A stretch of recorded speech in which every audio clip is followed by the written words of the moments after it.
Om Swastiastu. Nah, baik, pada kesempatan kali ini saya akan mempresentasikan materi kerangka konseptual laporan keuangan dalam video presentasi ini.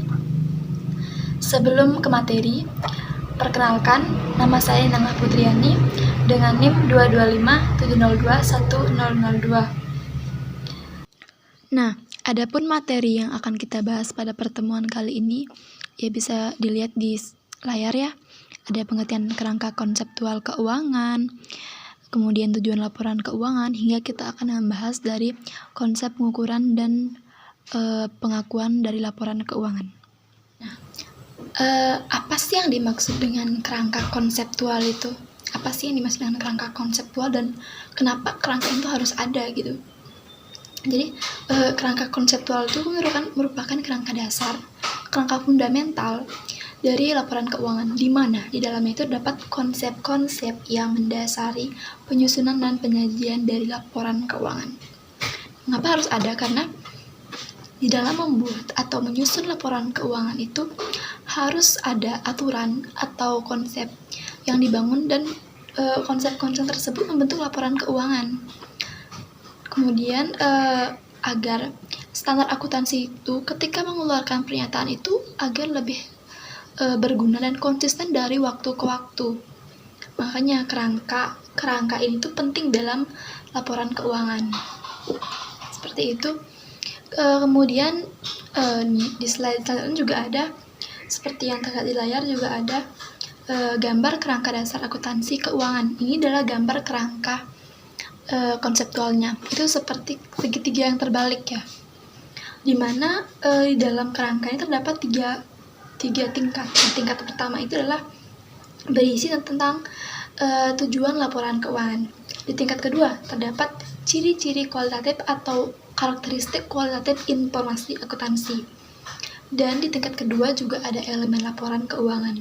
Di tingkat ketiga itu adalah konsep pengakuan dan pengukuran, di mana yang pertama itu asumsi, prinsip serta kendala dalam akuntansi di dalam membentuk atau menyusun laporan keuangan. Jadi kerangka dasar inilah yang akan kita bahas pada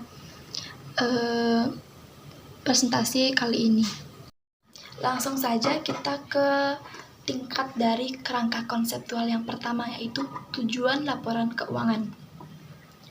Menurut SFAC nomor 1 atau Statement Financial Accountancy Concept, tujuan laporan keuangan itu adalah menyediakan informasi yang berguna bagi investor, kreditor, atau pengguna potensial laporan keuangan lainnya dalam membantu proses mengambil keputusan yang rasional atas investasi kredit.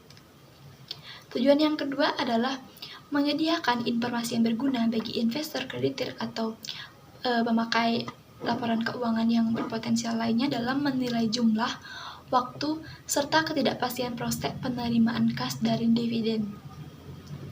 Kemudian tujuan laporan keuangan yang ketiga adalah memberikan informasi tentang sumber daya ekonomi dari sebuah perusahaan. Nah, selain itu dapat juga tujuan laporan keuangan yang lebih lengkap. Yang sudah saya rangkum itu yang pertama, yang tentunya menyediakan informasi yang menyangkut posisi keuangan, kinerja perusahaan, serta posisi keuangan dalam mengambil keputusan. Kemudian tujuan selanjutnya adalah memperkirakan prospek arus kas, memahami kondisi keuangan perusahaan, memahami kinerja perusahaan, serta yang terpenting adalah memahami bagaimana kas tersebut diperoleh, serta bagaimana kas tersebut digunakan dalam sebuah perusahaan. Jadi itu dia beberapa tujuan laporan keuangan. Baik, selanjutnya kita masuk ke tingkat kedua dari kerangka konseptual laporan keuangan. Itu adalah dimana terdiri dari dua hal tadi, yang pertama karakteristik, kemudian elemen laporan keuangan. Nah, terdapat 4 ciri atau karakteristik kualitatif informasi akuntansi yang saya rangkum. Yang pertama, dapat dipahami. Ketika informasi itu dapat dikatakan berkualitas itu apabila informasi tersebut dapat mudah dipahami atau dapat segera dipahami oleh para pemakai laporan keuangan. Kemudian ciri yang kedua adalah relevan. Maksudnya adalah laporan keuangan itu dikatakan relevan apabila dapat membantu dalam mengambil keputusan yang rasional. Yang ketiga, laporan keuangan itu dapat dibandingkan. Maksudnya, ketika pemakai itu harus dapat membandingkan laporan keuangan, entah itu laporan keuangan antar periode, entah laporan keuangan perusahaan antar perusahaan. Jadi ketika laporan keuangan dapat dibandingkan, itu sudah termasuk dalam ciri atau kualitatif informasi akuntansi. Nah, ciri yang terakhir adalah penyajian yang jujur. Maksudnya adalah ketika menyajikan laporan keuangan, itu harus benar-benar sesuai dengan peristiwa ekonomi apa yang terjadi dalam sebuah perusahaan tersebut. Nah, dalam membentuk laporan keuangan dengan kualitas yang jujur itu terdapat 3 komponen dasar. Yang pertama, kelengkapan. Nah, di dalam laporan keuangan itu harus lengkap, harus mencantumkan informasi akuntansi yang benar-benar apa yang terjadi di sebuah perusahaan. Yang kedua, laporan keuangan tersebut harus netral. Maksudnya adalah ketika menjanjikan laporan keuangan, tidak boleh memihak atau menguntungkan pihak manapun. Misalnya ketika membuat laporan keuangan harus menguntungkan investor gitu agar dapat melirik perusahaan kita. Tidak, kita harus benar-benar membuat laporan keuangan dengan benar-benar apa yang terjadi. Itu harus netral laporan keuangannya. Yang ketiga tentunya bebas dari error, atau laporan keuangan tersebut harus bebas dari masalah, bebas dari kesalahan-kesalahan laporan keuangan.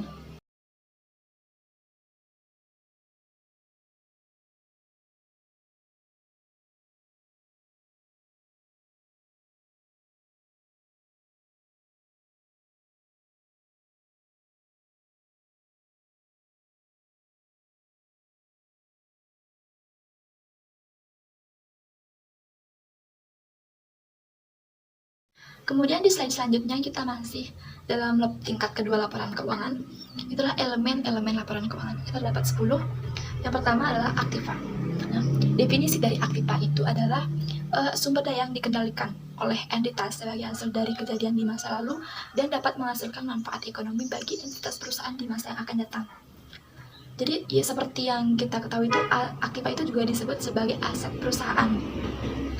Yang kedua elemen laporan keuangan adalah liabilitas. Oke, liabilitas itulah kewajiban entitas saat ini yang muncul akibat kejadian di masa lalu yang perlu adanya penyelesaian dalam bentuk adanya kas keluar. Seperti yang kita ketahui adalah liabilitas itu adalah kewajiban atau hutang dari perusahaan. Kemudian elemen yang ketiga adalah ekuitas atau sering juga disebut sebagai modal.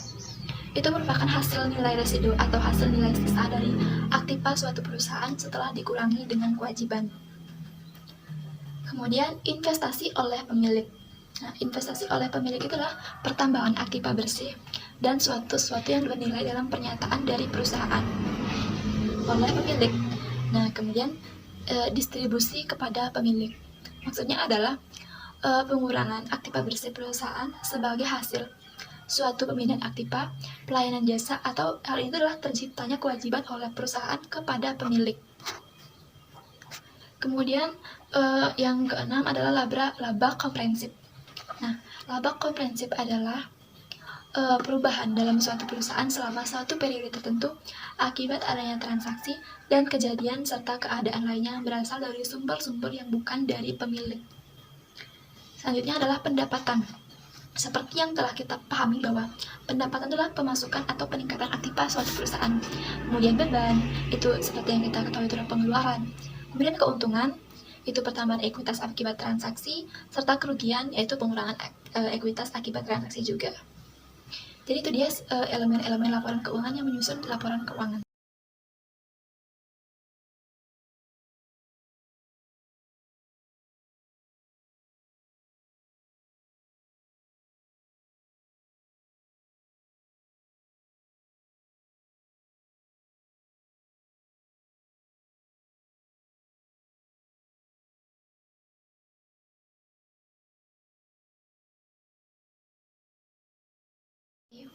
Di selanjutnya kita masuk ke tingkat ketiga dari kerangka laporan keuangan. Itu adalah asumsi akuntansi. Terdapat 5. Yang pertama, asumsi dasar akrual atau accrual basis.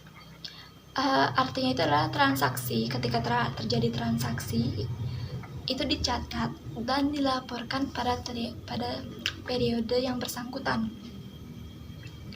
Kemudian asumsi yang kedua adalah asumsi entitas atau kesatuan ekonomi. Jadi perusahaan itu memisahkan aktivitas keuangan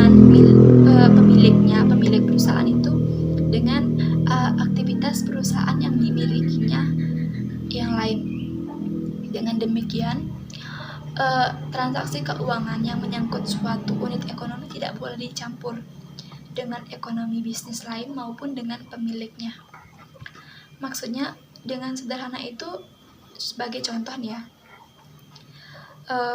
misalnya ada satu orang yang memiliki 2 perusahaan. Nah, laporan keuangan si pemilik ini tidak boleh dicampur dengan laporan keuangan perusahaan yang satunya, maupun laporan keuangan perusahaan yang satunya juga tidak boleh dicampur dengan laporan keuangan perusahaan yang kedua. Jadi dalam membuat laporan keuangan itu harus dipisah. Kemudian asumsi yang ketiga, yaitu asumsi kelangsungan usaha atau keberlanjutan dari perusahaan. Jadi sebuah perusahaan itu diasumsikan bahwa perusahaan tersebut dapat bertahan cukup lama sehingga dapat mencapai tujuan dan memenuhi komitmen dari perusahaannya. Asumsi ini itu juga didukung dengan dilaksanakannya dalam ada sebuah item atau akun dalam laporan keuangan itu akun penyusutan dan amortisasi dari suatu dasar nilai historis. Itulah asumsi kelangsungan usaha. Makanya dalam laporan keuangan itu dapat penyusutan karena karena perusahaan tersebut diasumsikan dapat bertahan cukup lama. Itu. Kemudian asumsi unit moneter. Maksudnya adalah dalam itu mengasumsikan uang itu digunakan sebagai alat ukur dan pembilang umum. Jadi satuannya itu sebagai uang. Itu maksud dari asumsi unit moneter. Sedangkan yang terakhir adalah asumsi periodisitas. Nah, sesuai dengan namanya, asumsi ini itu perusahaan mengasumsikan dalam membuat laporan keuangan itu dibuat dengan berperiode. Misalnya periode bulanan, kuartalan, tahunan. Tapi dalam membuat laporan tahunan itu biasanya maksimal 5 tahun. Nah, jadi itu dia asumsi-asumsi akuntansi. Baik, di slide selanjutnya adalah prinsip-prinsip akuntansi. Itu yang saya rangkum terdapat 5. Yang pertama itu prinsip biaya historis atau historical cost principle. Yaitu dimana itu mewajibkan sebagian besar aktiva dan kewajiban itu dilakukan dan dilaporkan berdasarkan harga akuisisi. Yang kedua, prinsip pengakuan pendapatan. Itu adalah aliran masuk aktiva yang timbul dari penyerahan barang atau jasa yang dilakukan oleh satu unit usaha selama suatu periode tertentu. Yang ketiga, prinsip penandingan atau mempertemukan atau yang disebut sebagai bahasa Indonesia matching principle. Matching principle. Itulah prinsip pengakuan pendapatan yang mewajibkan perusahaan mengakui pendapatan pada periode akuntansi, di mana ketika kewajiban yang diberikan perusahaan ke konsumen itu sudah terpenuhi.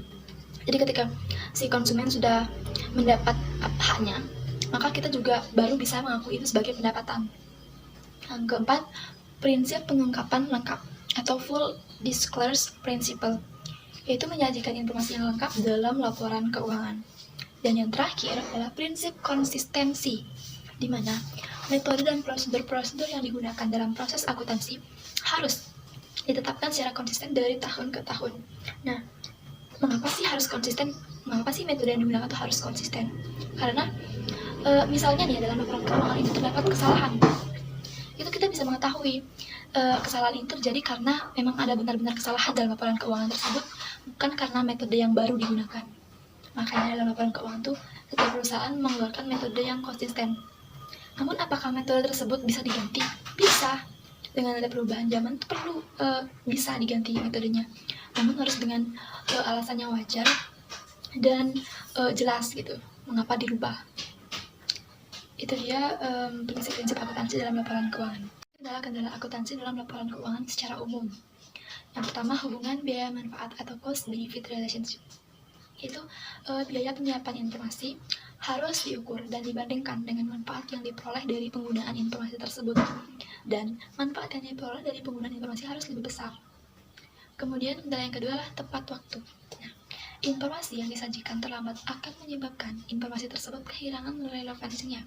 Manajemen harus menyeimbangkan manfaat informasi tepat waktu dan keandalan informasinya.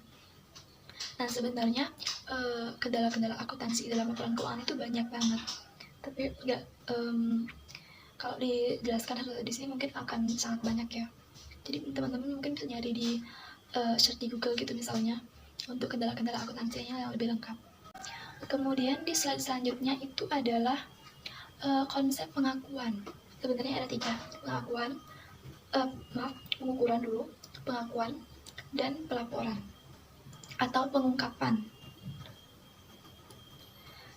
Dalam pengakuan itu adalah, dalam konsep pengakuan dan pengukuran itu sebenarnya sudah tadi ya. Yang ketiga, asumsi, prinsip, dan kendala itu adalah konsep pengakuan dan pengukurannya. Tapi saya akan membahasnya lebih detail. Yang pertama, konsep pengakuan, yaitu definisinya adalah proses pencatatan suatu item dalam ayat jurnal. Nah, dimana untuk setiap yang harus diakui itu memenuhi salah satu definisi ataupun unsur dari laporan keuangan, dan memenuhi juga kriteria dari pengakuan. Kriterianya apa? Definisi, dapat diukur, relevan, dan informasi tersebut dapat diandalkan. Nah, contoh dari konsep pengakuan itu adalah piutang. Nah, piutang tersebut harus memenuhi definisi aktiva. Kenapa? Agar dapat dicatat dan dilaporkan sebagai aktiva dalam neraca. Jika belum memiliki definisi aktiva, maka perlu ditinjau lagi apakah ini memang benar-benar piutang dan harus dicatat dalam laporan keuangan atau tidak. Jadi konsep pengakuan itu sebenarnya itu mengidentifikasi. Kemudian yang terakhir itu proses pengukuran atau konsep pengukuran. Konsep pengukuran adalah proses penetapan jumlah uang untuk unsur laporan keuangan yang disajikan dalam neraca dan laporan laba rugi komprehensif. Nah, jadi dasar-dasar pengukuran itu juga ada. Yang pertama, biaya historis, yaitu mengukur uang itu biaya perolehan pada transaksi.